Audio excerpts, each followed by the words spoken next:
طالعين من العمارة إلى النجف. صباح الخير يا جماعة، احنا موجودين بالفندق وراح نطلع حاليا إلى محافظة النجف. طبعا احنا قريبين على الإمام بشارع الأسود، فراح ناخذ جولة بمحافظة النجف اليوم. خليكم ويانا مشاهدة ممتعة بمحافظة النجف. راح نطلع من الفندق، انتهى يومنا. هواي اشتغلت البحر الليل. الله يساعدنا على المونتاج. اوكي خلينا نطلع. لا خلينا جيم. ايش اسمها هاي؟ مربى شيء؟ مربى هنا.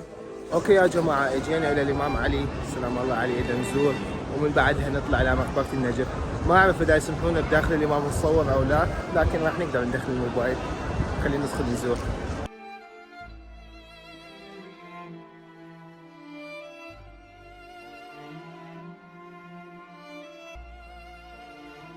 شعور غريب وانت بداخل الامام، يعني تحس فد اشياء هيك راحه نفسيه او يعني فد شيء معين، يعني ما اعرف اعبر عن شعوري بالضبط، لكن شعور يختلف جدا. وهذا المكان اللي تشوفوه هذا اسمه الرواق، الصحن الحيدري، بنوه قبل 9 سنوات تقريبا. صحن كلش يعني كبير.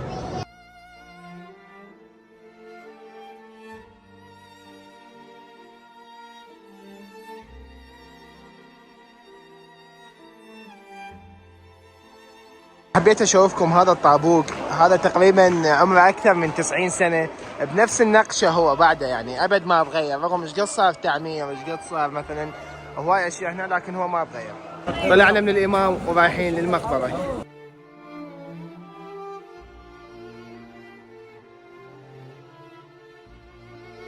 اوكي يا جماعه، جينا الى مقبره وادي السلام. هذه المقبره هي اكبر مقبره بالعالم، مدفونين بها اكثر من 6 مليون شخص، يعني باعداد دوله، يعني باعتبار دوله.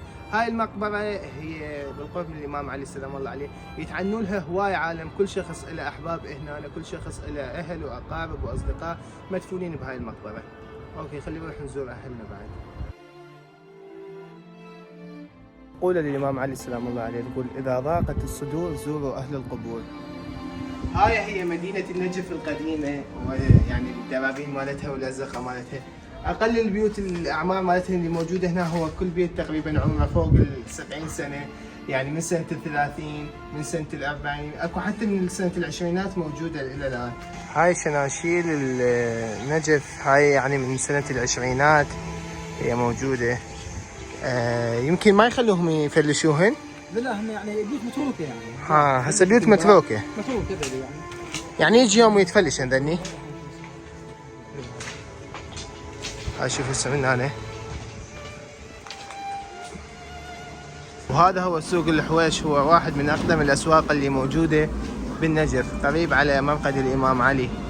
السوق راح تلقون كل شيء من مكاتب دينيه، يعني هواي اشياء، يعني هالمكاتب كلش قديمه طبعا اللي موجوده بهذا السوق. اوكي يا جماعه، هذا طبعا المكان هذا موجود بسوق الحويش اللي موجود بمحافظه النجف اللي صورناه هسه.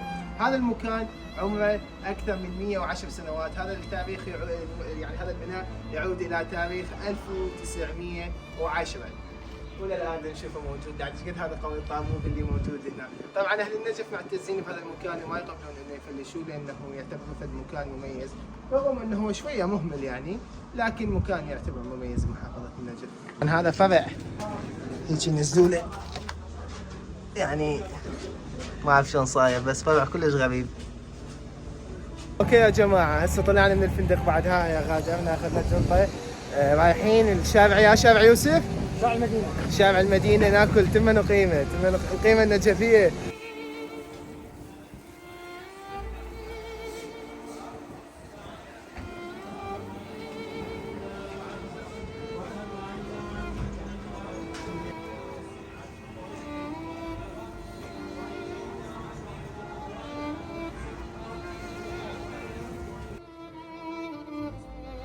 العراقيين هم كلهم يحبون القيمة، وخصوصا بمحمم، لكن مو مثل قيمة محمم صراحة. الريحة يعني ريحة محمم تختلف عن ريحة المطاعم.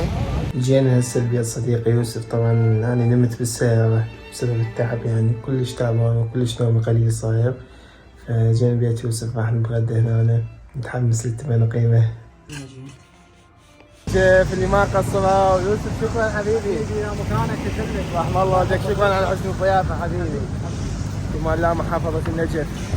وصلنا للمنطقه، حتى الخيمه ما جت تطلع من لساني. اوكي اصدقائي، حتى ما اطول الفلوق عليكم، بعد ما طلعت من محافظه النجف رحت للجراج. هناك انباقت الجنطه مالتي، يمكن شفتوا الستوريات مالتي على الانستغرام، على الفيسبوك، ونشرت باليوتيوب همات. انباقت الجنطه مالتي للاسف، اللي موجوده بيها فلوسي واللي موجوده بيها اغراضي الشخصيه. فقررت ارجع لبغداد، اخذ فلوس وارجع اكمل الرحله مالتي. ان شاء الله راح اروح محافظه دوك او للشمال، ما اعرف فيها محافظه بالضبط، بس ان شاء الله نطلع ونكمل الرحله مالتنا. اوكي، لا تنسون دعم الفلوج، وجاي تشوفون كميه التعب مالتنا. شكرا.